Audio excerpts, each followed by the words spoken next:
중고 영신 예배로 대신하겠습니다. 말씀 보시겠습니다. 욥기 38장 1절로부터 7절까지 말씀입니다. 구약성경 798쪽이 됩니다.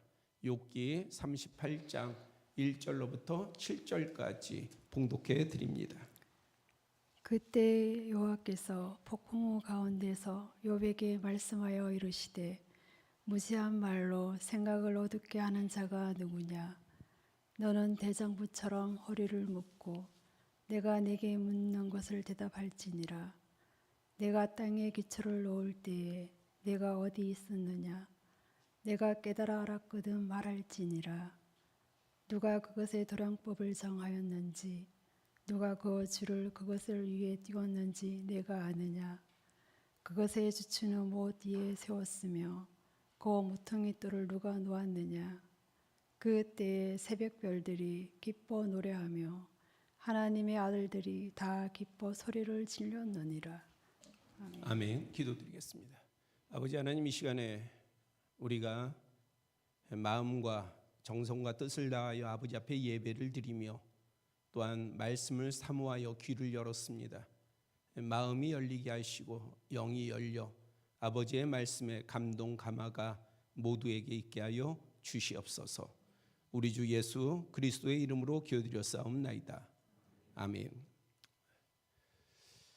그리스도인의 삶은 이 땅에서 성공하고 복을 누리는 것도 소중하지만 환난과 고통 그리고 시험을 극복하고 승리하는 것 역시 매우 귀중합니다. 예수님의 사도들의 삶을 보아도 그렇지 않습니까? 어찌 보면은 후자가 더 중요하게 여겨집니다. 그래서 사도 바울은 로마서 5장 3절 4절에 우리가 환난 중에도 즐거워한다. 왜? 환난은 인내를, 인내는 연단을, 연단은 소망을 이루는 까닭이다 말씀하고 있습니다. 이 땅에서의 고난은 신앙의 어떤 경지에 이르지 못함에 따라서 닥치는 것이 아니라 우리가 자꾸 어떤 룰적인 부분을 갖다 정하다 보면은 어떤 신앙에도 경지에 이르지 못하면은 나한테 어려움이 닥치고 환난이 닥치는 것 같아요. 물론 하나님께서 사랑하는 자를 향하여서 더 경계시키기 위해서 그러한 어려움을 주시기도 합니다. 그러나 반드시 그러한 룰에만 있는 것은 아니지요. 그리스도인의 믿음과 주께서 찾으시는 의를 나타내기 위해서도 우리에게 어려움을 주십니다. 그리고 이러한 여정을 거치는 믿음의 사람은 하나님께서 결코 외면하거나 방치하지 아니하십니다. 분명하게 회복시켜 주실 뿐만 아니라 복되게 하십니다. 그래서 우리는 믿음 가운데에 환난을 두려워하지 아니하고 환난 가운데에도 즐거워할 수 있는 거예요. 시험 가운데 어려움 가운데에 우리 마음 가운데에 기쁨이 있을 수 있는 것입니다. 우리는 욥기를 통해 이 사실을 확실하게 발견할 수 있습니다. 이 시간에는 욥의 고난과 본문을 시작으로 기록된 하나님의 개입을 중심으로 말씀을 나누고자 합니다. 성경은 욥에 대해 욥기 1장 서두에 온전하고 정직하며 하나님을 경외하고 악에서 떠난 자라 하였고 양 7천, 낙타 3천, 소가 500, 암낙이 500마리며 종도 많이 거느렸던 동방 사람 중 가장 위대한 훌륭한 사람이라 소개하고 있습니다. 그러니까 이 욥이라고 하는 사람은 흠잡을 것도 없고 유명하고 부자고 정말 사람이 부러워할 만한 그리고 사람들이 인정할 만한 모든 자격을 갖춘 그러한 인물이었습니다. 그뿐만 아니라 욥기 1장 8절에는 여호와께서 사탄에게 이르시되 네가 내 종 욥을 귀하여 보았느냐? 그와 같이 온전하고 정직하여 하나님을 경외하며 악에서 떠난 자가 세상에 없다며. 하나님께서 친히, 하나님이 어떠한 분이십니까? 완전하신 분이시잖아요. 그 분께서 인정하실 만한, 보증하실 만한 그러한 사람이 욥이었습니다. 이에 대해 사람을 시험하며 미혹하는 자인 사탄은 욥의 이러한 것, 다시 말하자면 욥이 온전하고 죄를 짓지 아니하고 욥이 훌륭하고 이러한 이유가 뭐냐? 그의 의는 세상의 복을 많이 받았기 때문입니다 하며 하나님의 말씀에 동의하지 않았어요. 다시 말하자면은 욥이 저렇게 의로운 것은, 욥이 저렇게 선한 것은 왜냐? 그가 세상의 복을 많이 받았기 때문입니다. 물질의 복도 받았고, 건강의 복도 받았고, 자녀의 복도 받았고, 모자람 없이 충족하게 받았기 때문에 저가 의로운 것입니다 하고 하나님의 말씀에 동의하지 않았습니다. 사실 사람들은 사탄의 논리대로 이 땅에서 세상 복을 받기 위해서 하나님을 찾습니다. 복 받기 위해서. 교회에 왜 나와요? 복 받기 위해서. 왜 하나님을 믿어요? 복 받기 위해서. 이 가운데도 저주받기 위해서 신앙생활하는 사람은 아무도 없습니다. 다 복을 받고 싶지요. 때로는요, 어떤 사람은요, 왜 교회에 나오냐? 왜 하나님을 믿느냐? 교회 안 나오면 뭔가 일이 잘못될 것 같으니까, 뭔가 내가 계획하는 일이 잘 이루어지지 않을 것 같으니까 두려워서, 염려돼서, 그래서 나오는 그러한 사람들도 있습니다. 어쩌면은 우리가 세상적인 시각에서 보면은 이것은 당연한 거예요. 그거를 세상에서는 신앙이라고 얘기하기 때문에 그러합니다. 세상에서는 그걸 신앙이라고 말해요. 그런데 성경은요, 성경은 그걸 신앙이라고 얘기하지 않습니다. 그것을 믿음의 온전함으로 이야기하고 있지 않습니다. 사실은 온전한 믿음이라 하는 것은 이 땅의 복 이전에 하나님의 존재와 섭리를 먼저 아는 거예요. 복을 받는 게 먼저가 아니라, 그러면 내 복을 누가 주느냐를 알아야지요. 그냥 우연이요? 그냥 내가 빌고 비니까는 그냥 하늘에서 뚝 떨어지는 복이요? 그러한 것은요, 우리의 행복을 책임지지 않습니다. 그러면 우리가 찾는 복은 누구에게서냐? 하나님이시란 말이에요. 그러면 먼저 하나님에 대해서 알아야죠. 그리고 그 하나님께 흡족한 자가 되어야 하지 않겠습니까? 그래야 진정 하나님으로부터 오는 복이 내게 이루어지는 것이지요. 그래서 믿음의 사람은요, 세상의 복을 찾기 전에 하나님을 바라보는 거예요. 하나님을 신뢰하는 사람이에요. 그리고 그 존재와 섭리를 알기에 하나님을 진심으로 경외합니다. 이러한 신앙의 전환이 이루어져야 돼요. 우리가 예배를 통해서, 말씀을 통해서 이러한 신앙의 전환이 이루어져야 합니다.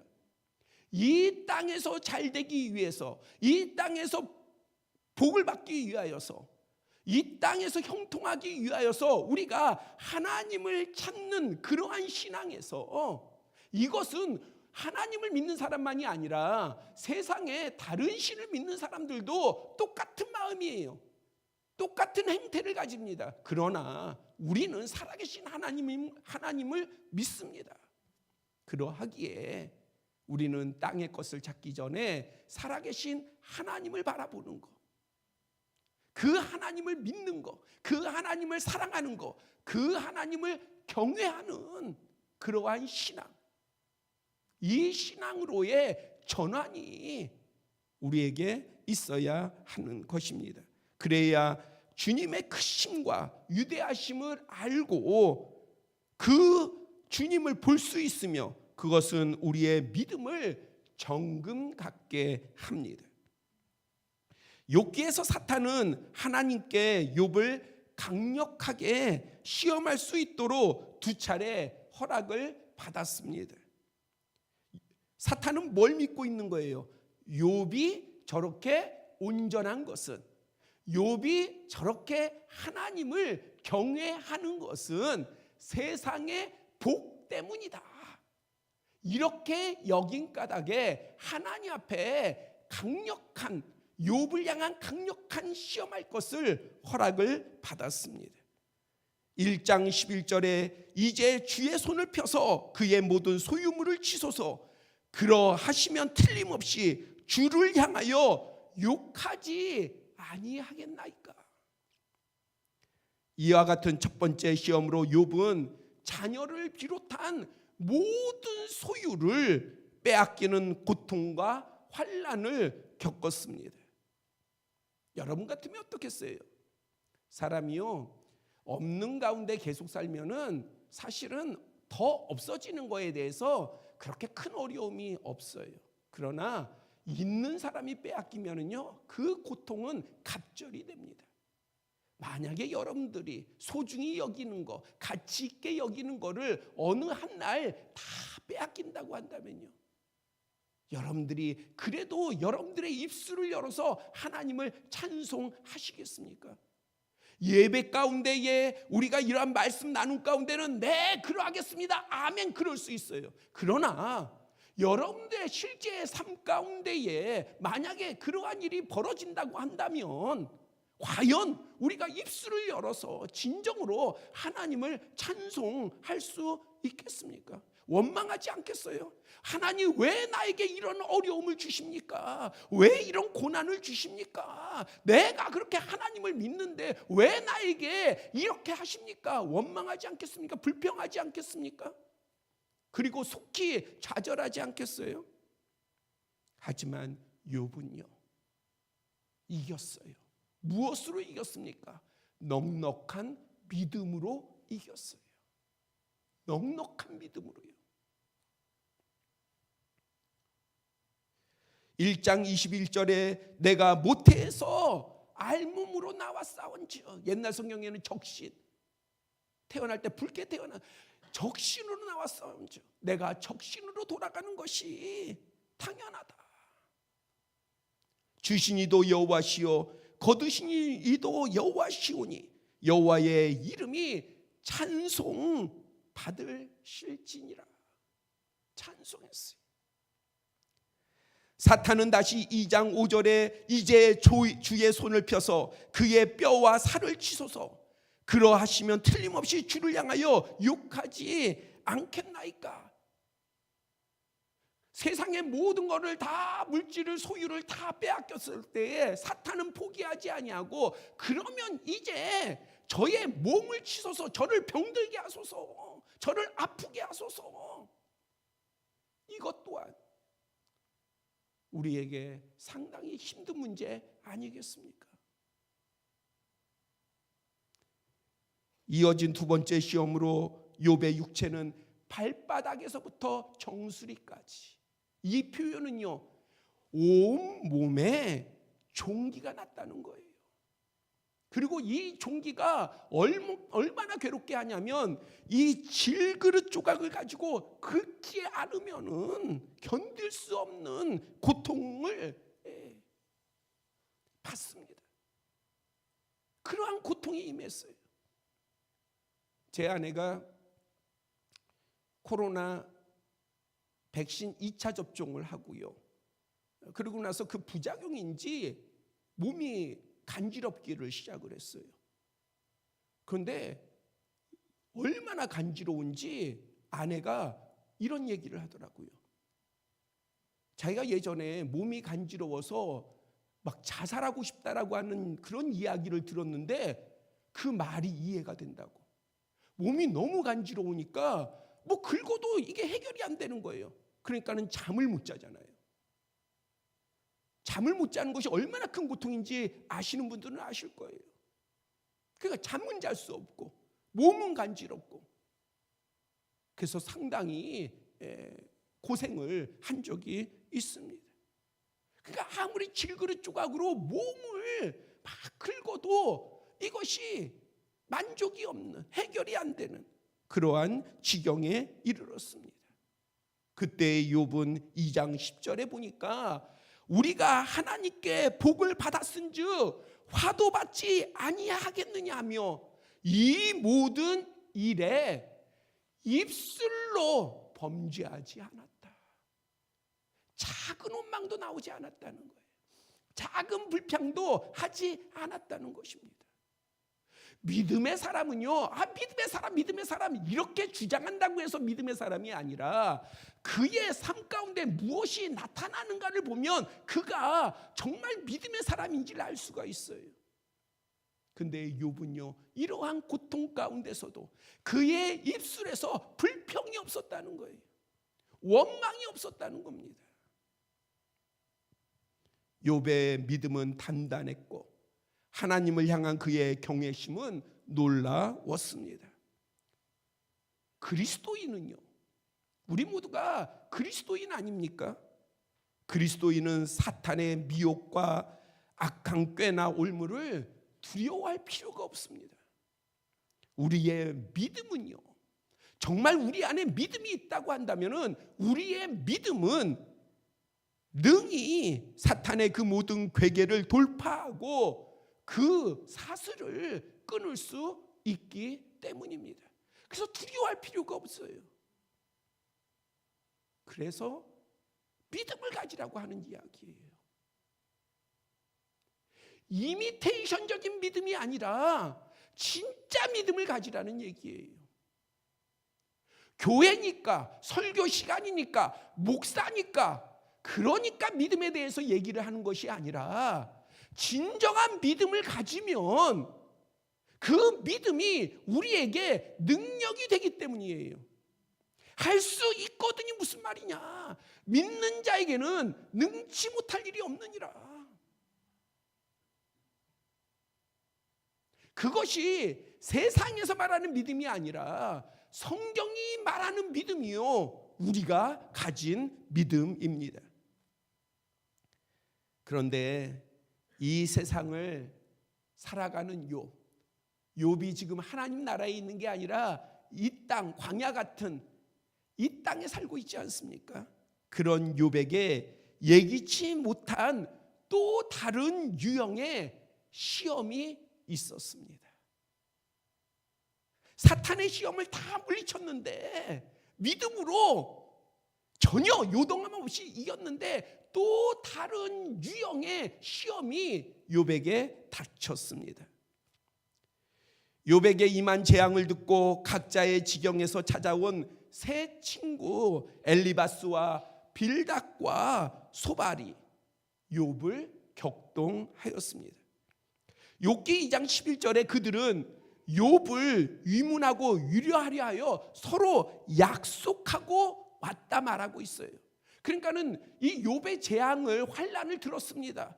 친구들이에요. 얼마나 마음이 아파요. 그래서 그들이 서로 연락해서 야, 우리가 위로하러 가야 되지 않겠어? 해가지고 이 친구들이 약속을 하고 욥을 찾아왔습니다. 그리고는요, 환난을 당한 욥의 모습을 보니 얼마나 슬픕니까? 일제히 소리질러 울며 각각 자기의 겉옷을 찢고요, 하늘을 향하여서 티끌을 날려 자기 머리에 뿌리고 밤낮 7일 동안 그와 함께 땅에 앉아 아무 말도 할 수가 없었다. 그렇게 기록하고 있습니다. 세 친구가 욥을 봤어요. 그 모습이 얼마나 참담한지 눈물밖에 나오질 않아요. 그래서 그 애통함을 표현하려고 자기들의 옷을 찢었습니다. 그리고 머리에 재를 뿌렸어요. 그리고는 아무 말도 할 수 없었어요. 그 모습이 너무 끔찍해서 아무 말도 할 수가 없었습니다. 자신을 위해 진정으로 애통해하는 친구들을 본 욥은 자신의 아픔과 괴로움이 얼마나 큰지를 쏟아 놓았습니다. 여러분들은 그런 경험을 얼마나 하실지 모르는데 사실 목사가 되면은요 이러한 경험을 종종 해요. 아픔, 슬픈 일을 겪는 그러한 심령들이 꿋꿋하게 잘 이겨요. 대견하게 잘 이겨요. 그런데 목사와 단둘이가 돼서 목사가 기도하면은요 참 많은 분들이 울어요. 그러니까 다른 사람들이 볼 때는 참고 참다가 함께 목사가 기도를 하면은 그동안 참았던 게 그것이 이제 열려서 눈물을 흘리고 그리고 아픔과 그 고통을 갖다가 그대로 드러내놓는 경우가 많이 있습니다. 환난 이후에 욥의 주위에는요 그 큰 아픔을 나눌 사람이 없었습니다. 아내조차도 그 아픔을 나눌 수가 없었어요. 이제 모든 소유가 다 없어졌잖아요. 누가 욥의 주위에 있어서 욥의 이 아픔을 나눌 수가 있겠습니까? 그런데 친구들이 왔어요.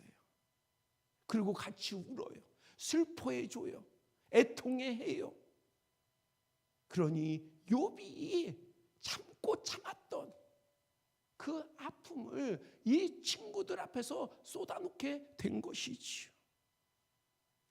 하지만 새 친구는 우리가 가서 위로해주자 이렇게 작정한 바와는 다르게 위로가 아닌 큰 아픔을 당한 욥을 정죄하기 시작했습니다. 이 정죄가 옳지 못함을 하나님께서는 욥기 42장 7절에서 밝히고 계십니다. 왜 정죄했을까요? 그것은요 친구의 아픔보다는 자신들의 의가 앞섰기 때문에 그래요. 그리스도인들이 심각하게 고민해야 돼요. 교회 다니는 사람들이 심각하게 생각해야 될 부분이에요. 주님이 원하시는 것은 아픈 자와 같이 아파하고 슬픈 자와 같이 슬퍼하는 것이지 우리가 뭔가 신앙의 잣대를 가지고 판단하라는 게 아니에요. 그런데 우리 한국교회는 너무 남을 정죄하는 그러한 잣대가 너무 선명해요. 그래서 정죄를 잘해요. 비판을 잘해요.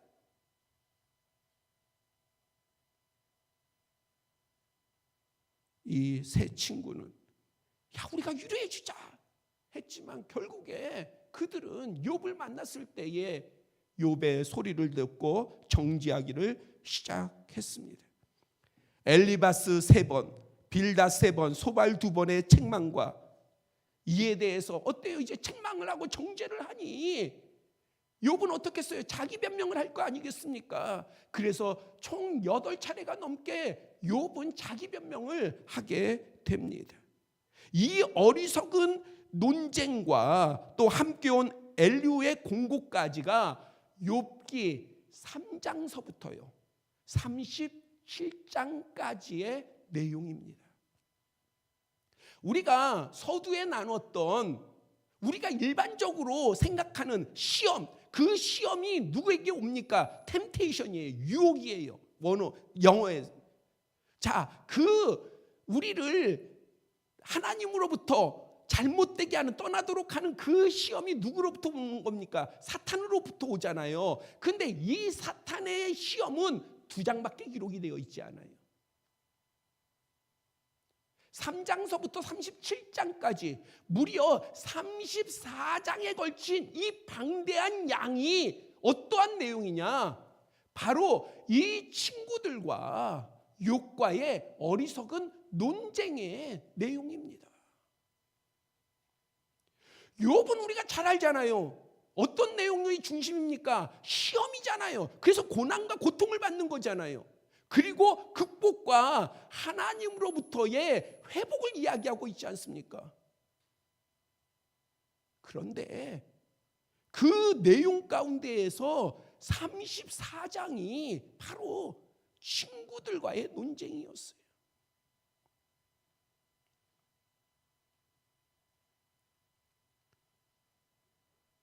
욥을 무너뜨린 친구들의 격동은 34장에 달했습니다. 사역하다 보면 시험 중에 가장 어려운 관문이 뭘까? 물질이나 환경, 또 사탄이나 악한 영들이 아니라 사람이라는 사실을 보게 됩니다.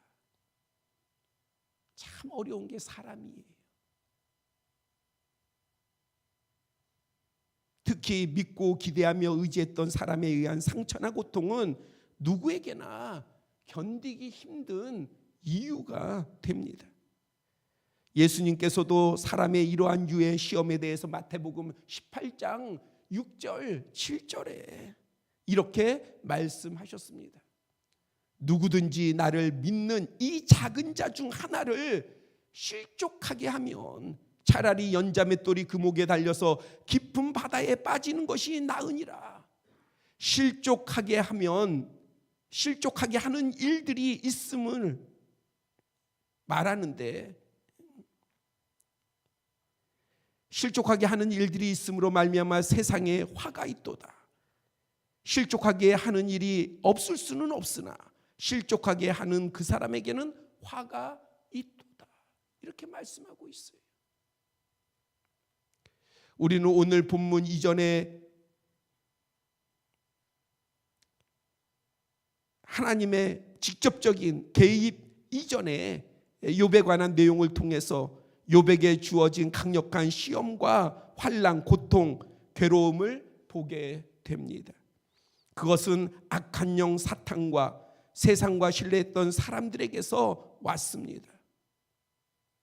악한 영으로부터, 세상으로부터, 또 친구들로부터, 사람들로부터 오는 우리는 시험을 보았습니다. 이 중 하나만 주어져도 견디기 어려운데, 우리에게 있어서 물질적인 시험만 와도 힘들어하잖아요. 넘어지잖아요. 세상으로부터 오는 시험만 있어도 우리 힘들잖아요. 사람으로부터 오는 그 시험만 있어도 우리 때로는 정말 마음이 괴로워서 어쩔 줄 몰라 하잖아요. 그런데 이 욥에게는 이 세 가지 시험이 다 왔습니다. 하나님께서 이 모든 것을 다 허용하셨습니다. 하지만 이것은 흥미를 삼거나 내기, 즉 사탄과 게임하신 것이 아닙니다. 사탄이 이렇게 해보십시오, 이렇기 때문에 욥이 의롭지 않습니까? 그래서 하나님께서 욥과 게임을 하기 위해서, 하나님께서 사탄과 게임을 하기 위해서 욥에게 고난을 주신 것이 아니에요. 욥을 신뢰하시고 사랑하시며 무엇보다도 하나님께서는 능히 욥을 회복시키시며 그에게 이전보다 더한 갑절의 복을 주실 수 있으신 정능자이신 까닭입니다. 왜 하나님께서 시험을 허락하시냐, 왜 환난과 고통을 허락하시느냐, 그것은 하나님께서 믿는 거예요. 우리가 하나님을 믿듯이 여러분들 잊지 마세요. 하나님도 우리를 신뢰하십니다. 또한 하나님께서는요, 전능하신 하나님이세요.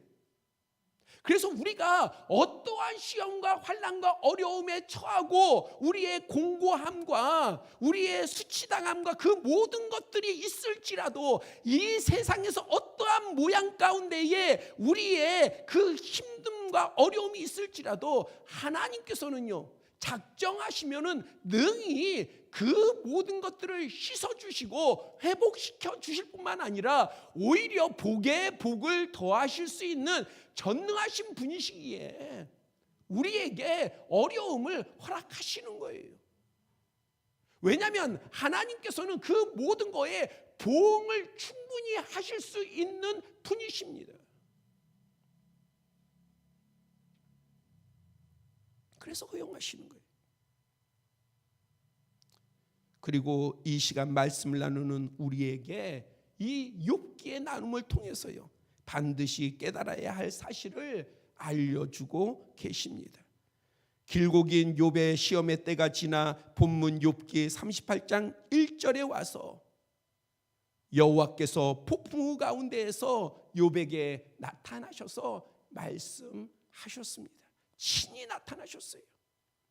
그것은 41장까지 이르는 여러 질문과 그 질문에 대한 해설 형식의 전개였습니다. 그런데 그 질문들은 뭐냐? 그러면 하나님께서 욥에게 하신 질문들은 뭐냐? 그 고통과 괴로움 가운데, 절망 가운데, 낙담 가운데에, 그의 인생의 최악의 상황 가운데에 나타나신 하나님께서 욥에게 하신 질문은 뭐냐? 그것은요, 모두 하나님이 누구신가? 어떠한 분이신가? 그것에 관한 거였어요. 다시 말하자면은 37장까지의 시험 이후에 38장에 오늘 본문부터 하나님이 이제 직접 친히 나타나셔서 이 문제, 욥의 문제에 대해서 개입하시는데 이것은 바로 회복의 시작입니다. 욥의 회복의 시작이에요. 근데 그 시작이 무엇이었냐? 그것은 하나님께서 물질을 주신 게 아니에요. 하나님께서 건강을 회복시켜 주신 것이 아니에요. 하나님께서 가장 먼저 하신 것은 하나님이 누구신가를 알게 하는 거였습니다. 하나님이 어떠한 분이신지를 깨닫게 하는 것이었어요. 우리는 우리의 문제의 해결을 위해서 하나님께 간구합니다. 간절히 원합니다. 물질의 문제이면 물질을 간절히 원합니다. 사람의 문제이면 사람의 문제에 관해서 우리는 간절히 원합니다. 그러나 하나님께서는요, 우리를 온전히 회복시켜 주시기를 원하십니다. 그리고 그 회복뿐만이 아니라 부흥케 하시기를 원하십니다. 그러려면 물질 가지고 되지 않는 거예요. 사람 가지고 되지 않는 거예요. 하나님이 누구신지를 알아야 되는 거예요. 깨달아야 되는 것입니다. 어떠한 분이신지를 발견해야 되는 거예요. 그리고 그분을 만나야 되는 거예요. 그분을 깨닫고 알고 만나면, 그러면 모든 문제가 해결될 뿐만 아니라 하나님이 예비하시고 작정하신 그러한 복이 그대로 이루어지게 됩니다. 그런데 사람들은요, 그렇게 하지 않아요. 하나님이 질문을 합니다. 하나님에 대해서 질문합니다. 그러면 답을 못해요. 관심이 없어요. 듣지를 않아요. 계속해서 뭐에 집착합니까? 물질에 대해서 집착을 해요. 세상의 일에 대해서 집착을 합니다. 그것에서 떠나질 못하다 보니까 하나님께서 알려주시고자 하시는 그 귀한 거를 듣지도 아니하고 생각하지도 아니하고 보지도 않으려고 하고 마음으로 깨달으려고 하지도 않아요.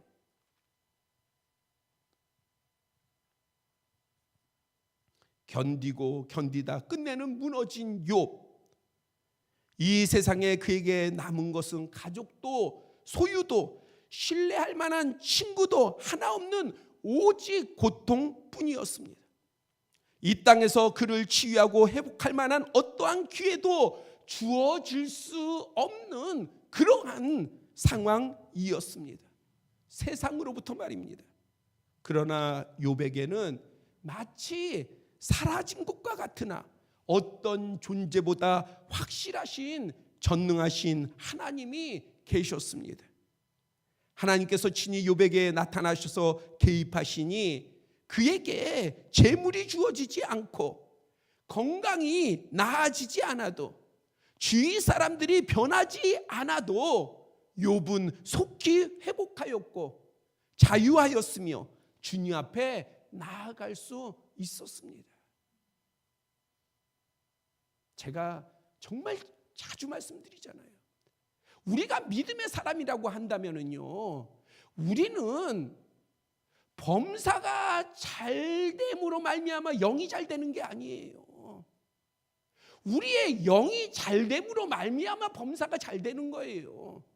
그런데 이거를 우리가 참 아멘은 쉽지요. 그러나 실상에서는 그렇지 않은 게 문제인 거예요.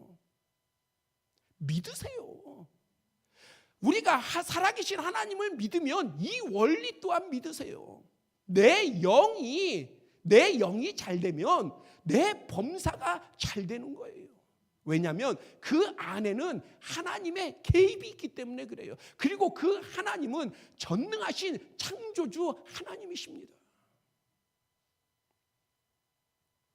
욥은요, 그대로 지금 종기가 나서 괴로워요. 물질 여전히 없어요. 가정 이미 무너졌어요. 그럼에도 욥은 하나님으로 말미암아 속히 회복됐어요. 우리가 하박국서를 보면 그렇잖아요. 하박국 선지자가 세상을 보면서요, 얼마나 답답해했고 이 답답한 세상을 향해서 침묵하시는 하나님에 대해서 얼마나 원망하는 마음을 가졌습니까? 그러나 하나님께서 나타나셔서 친히 말씀하시니 그 하나님을 만나니 하박국의 마음이 바뀌었어요. 내게 외양간에 송아지가 없고요, 짐승들이 없고 가축이 없고 열매들이 없어도요, 그래도 이제 그게 문제가 안 되는 거예요. 그것이 없어도 나는 즐거워하리라. 무엇으로 말미암아요? 내가 여호와로 말미암아 즐거워하리라. 성경은 일관되게 우리한테 말씀하고 가르치고 계십니다. 여호와로 말미암아, 하나님으로 말미암아 즐거워하라, 기뻐하라. 욥기 42장 5절에 내가 주께 대하여 귀로 듣기만 하였사오나 이제는 눈으로 주를 배옵나이다. 이어진 6절에는요, 내가 스스로 거두어드리고 티끌과 재 가운데에서 회개하나이다. 무슨 회복이라고 보십니까? 영의 회복인 것이죠. 물질의 회복이 아니라, 세상 것의 회복이 아니라 하나님 앞에서의 영의 회복인 거예요. 하나님께서는 우리에게 욥기 말씀을 통해 분명하게 깨닫게 하십니다. 우리에게 어떤 시험, 그것이 아무리 강력하고 크고 그 다음에 끈질기다 해도 참 우리가 힘든 게, 이 시험이요 금방 끝나면 좋잖아요. 그냥 한 번쯤 어려움이 오고 그냥 지나가면 좋잖아요. 근데요, 어떤 시험은요 참 끈질겨요. 우리를 놓지 않아요. 그리고 틈만 나면요, 우리가 연약해질 때마다 엄습해 와요. 두려움을 주고요, 염려를 주고요, 근심을 주고요, 불평을 주고요, 원망을 주고요, 다양하게 우리를 격동시킵니다.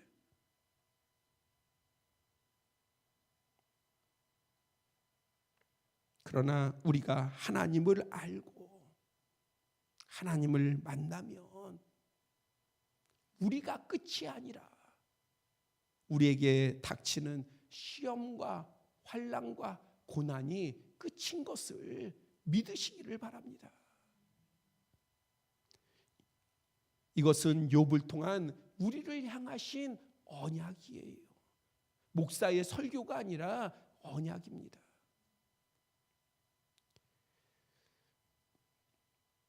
제가 가끔은 누구를 이렇게 막 이런 방식의 얘기를 좀 선호하지는 않는데, 여하튼 최고의 명문대를 나와서 대기업에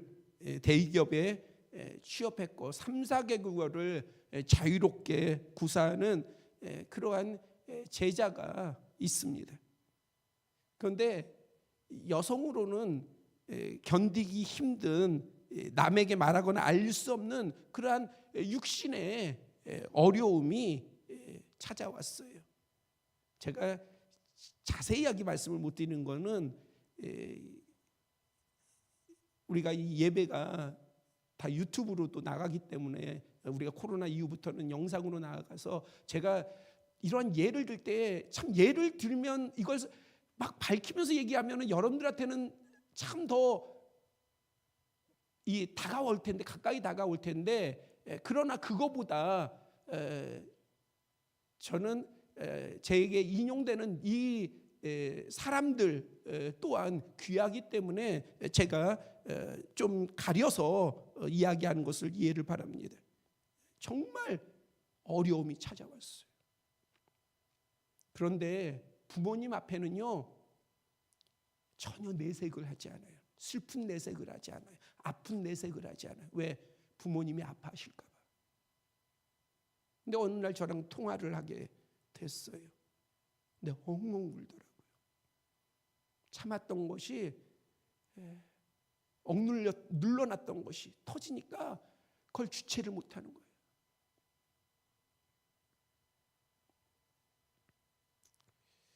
후에 약혼을 하게 됐어요. 그래서 저에게 집례를 부탁을 했는데 그때 제가 결혼을 아직 안 한 상태였어요. 그래서 저는 제 원칙이 그래도 가정을 이룬 분이 집례를, 그런 부분들에 대해 집례를 해야 더 복될 거라고 하는 그런 믿음이 있었어요. 그래서 제가 사양을 하고 다른 목사님이 집례토로 했습니다. 그러나 나중에 후회했어요. 왜냐하면 그 약혼 집례를 하는 목사님이 제자의 상황을 이제 다 알 거 아니겠습니까? 그런데 이 약혼자가 남들이 부러워할 만한 전문직 사람이에요. 그러니까 이 집례를 하면서, 말을 하면서 마치 그 약혼자가 큰 희생을 하는 양, 아마 그렇게 표현을 하면서 집례를 한 거예요. 제가 볼 때는 설사 육신에 그런 아픔이, 연약함이 있다 할지라도 전혀 제 제자가 존귀하지 않은 게 아니고, 귀하지 않은 게 아니고, 어떤 그 약혼하는 데에 있어서 전혀 부족함이 없다, 저는 믿거든요. 그런데 그분이 그런 이야기를 하면서 약혼을 집례했다는 이야기를 듣고 나니까 제가 후회가 된 거예요. 그럴 줄 알았으면 내가 그냥 집례를 할 걸. 분노했습니다. 아무튼 제자가 잘 이겨 나갔어요. 그래서 그 약혼자와 결혼을 해서 행복한 가정을 이루었고요. 제가 이런 건데, 그런데 진짜 큰 대저택에서 살아요. 너무 잘 살아요.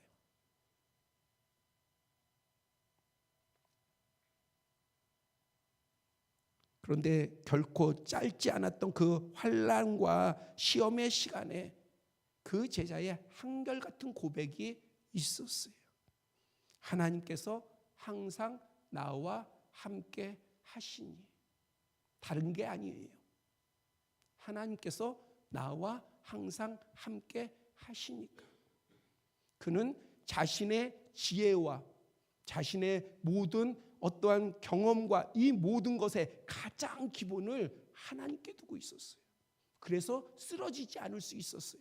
넘어지지 않을 수 있었어요. 실망하거나 좌절하지 않을 수 있었어요.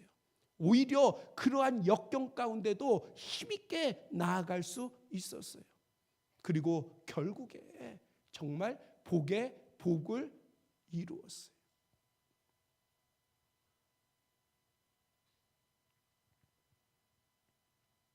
욥기 42장은 하나님께서 욥을 정죄하며 수치를 주던 친구들 앞에서 그를 높이실 뿐만 아니라 12절 이하에서는요, 1장의 소유로만도 동방에서 이름났는데 그 소유보다 갑절의 복을, 2배의 복을 주시고 행복한 가정을 이루게 하셨습니다.